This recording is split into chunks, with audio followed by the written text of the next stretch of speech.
Easy and tasty pasta preparation. Stove మీద ఒక గిన్నె పెట్టుకొని వాటర్ పోసుకొని వాటర్ బాగా బాయిల్ చేసుకోవాలి. అందులో ఒక స్పూను సాల్ట్ వేసుకోవాలి.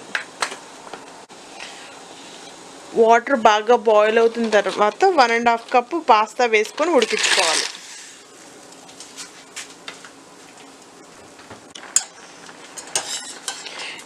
ఇలా ఫోర్క్ చూస్తే ఉడికిందా లేదా, ఫోర్క్ ఇలా గుచ్చితే ఇలా ఫోర్క్ అయితే ఉడికేస్తుంది. ఇంకా స్టవ్ ఆఫ్ చేసుకొని వాటర్ డ్రైన్ చేసుకోవాలి. 2 స్పూన్స్ ఆయిల్ వేసుకొని వేడి చేసుకోవాలి. ఆయిల్ వేడైన తర్వాత ఒక హాఫ్ ఆనియన్ వేసుకొని ఫ్రై చేసుకోవాలి. 1 క్యారెట్ ముక్కలు వేసుకొని ఫ్రై చేసుకోవాలి. క్యాప్సికమ్ ముక్కలు వేసుకొని ఫ్రై చేసుకోవాలి. ఇందులో కొంచెం సాల్ట్, ఇందులో ఒక spoon Maggi hot and sweet sauce,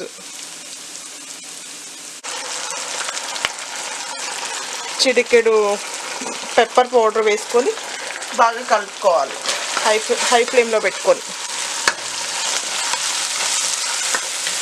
kids కోసం కుక్ చేస్తున్నాను కాబట్టి అన్నీ మైల్డ్గా వేస్తున్నాను.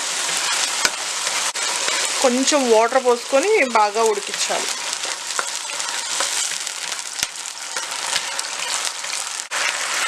ఇలా కుక్ చేసుకున్న పాస్తా వేసుకొని కలిపేసుకోవాలి.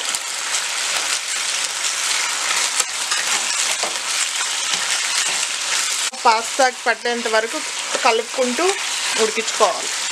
సాసు పాస్తాకి పట్టించుకున్న తర్వాత 1 కప్పు వరకు మొజరెల్లా చీజ్ వేసుకొని కలుపుకోవాలి. కలిపేసుకొని పైన స్ప్రింగ్ ఆనియన్స్ చల్లేసుకొని ఇంకా స్టవ్ ఆఫ్ చేసుకొని సర్వ్ చేసుకోవాలి. అంతే, ఎంతో టేస్టీ కిడ్స్ పాస్తా రెడీ. ఈ వీడియో నచ్చితే లైక్ చేయండి, షేర్ చేయండి. మరిన్ని వీడియోస్ కోసం చూస్తూ ఉండండి కీర్తికాస్ కిచెన్.